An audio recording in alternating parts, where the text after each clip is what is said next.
প্রিয় শিক্ষার্থীবৃন্দ, আসসালামু আলাইকুম। তোমরা বোর্ডে একটু লক্ষ্য করো, আমি দেখো একটা উদ্দীপক লিখছি। এই প্রশ্নটি রাজশাহী বোর্ড 2019 সালে আসছিল HTML থেকে। তো গ নাম্বারে আমি তোমাদের উত্তরটা করে দেবো। গতে বলছিল দৃশ্যকল্প 1-এর প্রথম লাইন সবচেয়ে বড়, অর্থাৎ ওয়েলকাম আইসিটি ল্যাব, এটা সবচেয়ে বড় হেডিং হবে। এরপরে আবারও সেম ওয়েলকাম আইসিটি ল্যাব, এটা সবচেয়ে ছোট হেডিং হবে। এবং তৃতীয় নাম্বার লাইনটা প্যারাগ্রাফ দিয়ে HTML কোড লিখতে বলছে গ নাম্বারে এই প্রশ্নটি। তো এই অ্যান্সারটি যদি তোমরা করতে পারো তাহলে 3 পাবা। এই প্রশ্নটি রাজশাহী বোর্ড 2019 সালে আসছিল আইসিটি পরীক্ষায়। তো প্রিয় শিক্ষার্থীবৃন্দ, আমি তোমাদেরকে HTML ধারাবাহিকভাবে পর্যায়ক্রমে শেখাচ্ছি এবং আমি চিন্তা করছি যে তোমাদের মাঝে মাঝে এরকম সৃজনশীল প্রশ্ন সলভ করে দেবো, অর্থাৎ উত্তর করে দেবো। কারণ দেখা যাচ্ছে তোমরা HTML পারবে, আমি শেখাইলে তোমরা পারবে বা তোমরা নিজেরাও পারবে, কিন্তু অনেকে HTML পারার পরেও কিন্তু প্রশ্নের উত্তর কীভাবে লিখতে হয় সেটা কিন্তু বুঝতে পারবে না। তো এই প্রশ্নটি হচ্ছে রাজশাহী বোর্ড 2019 সালে আসছিল। আমার কাছে যে বইটা আছে লেকচার কোম্পানির এই বইটা, এই বইয়ের নতুন বইয়ের 365 নম্বর পেজ, 21 নম্বর সৃজনশীল, রাজশাহী বোর্ড 2019 সালে আসছিল। তো এই প্রশ্নটি গ আমি উত্তর করে দিয়েছি। দেখো বলছে যে প্রথম লাইনটা সবচেয়ে বড় ট্যাগ। আমরা জানি যে যখন আমরা HTML উত্তর করব তখন বেসিক ট্যাগ তোমাকে লিখতে হবে। বেসিক ট্যাগ হচ্ছে কয়টা? 4টা। কি কি?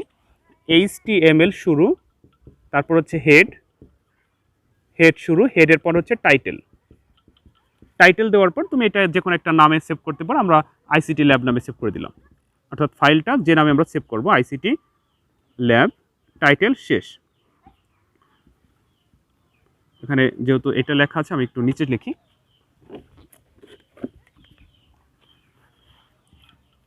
ধরো এটা হচ্ছে আমাদের উদ্দীপকটা একটু মার্ক করে রাখি। তো আমরা HTML লিখতেছি হেডের পরে হচ্ছে টাইটেল ধরো আইসিটি নামে সেভ করলাম, টাইটেল শেষ। তো প্রিয় শিক্ষার্থীবৃন্দ, এখন আমরা টাইটেল শেষ করার পরে হেড শেষ করব। হেড শেষ হওয়ার সাথে সাথে বডি শুরু করার পরে আমরা উদ্দীপকটা দেখব। উদ্দীপকটা কিভাবে আছে এটা লেখার জন্য কি লাগবে, যেমন ওয়েলকাম আইসিটি ল্যাব, এটা বলছে সবচেয়ে বড় হেডিং। তো আমরা জানি সবচেয়ে বড় হেডিং হচ্ছে কি H1। তো H1 শুরু করে আমরা ওয়েলকাম আইসিটি ল্যাব লিখব। যেভাবে আছে ঠিক ওইভাবেই তোমাকে লিখতে হবে, ওয়েলকাম আইসিটি ল্যাব, H1 শেষ করতে হবে। এরপর এটা বলছে সবচেয়ে ছোট হেডিং দিয়ে, তাহলে সবচেয়ে ছোট হেডিং হচ্ছে কি H6। তোমাকে ছোট করে লেখা লাগবে না, তুমি স্বাভাবিকভাবে লিখবা, কিন্তু লেখাটি কি অটোমেটিকলি ছোট হয়ে যাবে এই কমান্ডের কারণে। মানে H1 দেওয়াতে সবচেয়ে বড় হবে, H6 দেওয়াতে সবচেয়ে ছোট হবে। ওয়েলকাম আইসিটি ল্যাব, H6 শেষ। তো এরপর আমাদের এই প্রথম 2 লাইনের কাজ হয়ে গেল। এরপর বলছে পরেরটা প্যারাগ্রাফ আকারে সাজাতে হবে। তো আমরা পি দিয়ে শুরু করব। পি দিয়ে এ নিচে 2, বির উপরে 2। আমি তোমাদেরকে বলছিলাম যখন নিচে নামানোর জন্য হলো SUB এই ট্যাগটা ব্যবহার করতে হয়, আর উপরে ওঠানোর জন্য SUP ট্যাগটি ব্যবহৃত হয়। আমার এই চ্যানেলে ধারাবাহিকভাবে HTML পার্ট 1 থেকে ধারাবাহিকভাবে ক্লাস দেওয়া আছে। তোমরা যদি HTML দুর্বল হয়ে থাকো বা HTML বোঝো না, তোমরা প্রথম থেকে শুরু করে 10টি ক্লাস যদি দেখো তাহলে HTML তোমাদের আর কোনো জড়তা থাকবে না। তো প্রিয় শিক্ষার্থীবৃন্দ, আমরা পি লিখে এখন এইটুকু লেখার চেষ্টা করব। প্রথমে এ আছে, আমরা এ দেখতেছি স্বাভাবিক, এ লেখা যাবে। এর নিচে 2, তুমি কিন্তু এখানে 2 লিখলে কিন্তু এ 2 স্বাভাবিক হয়ে যাবে, নিচে আসবে না। তো নিচে নামানোর জন্য কি লাগবে? SUB।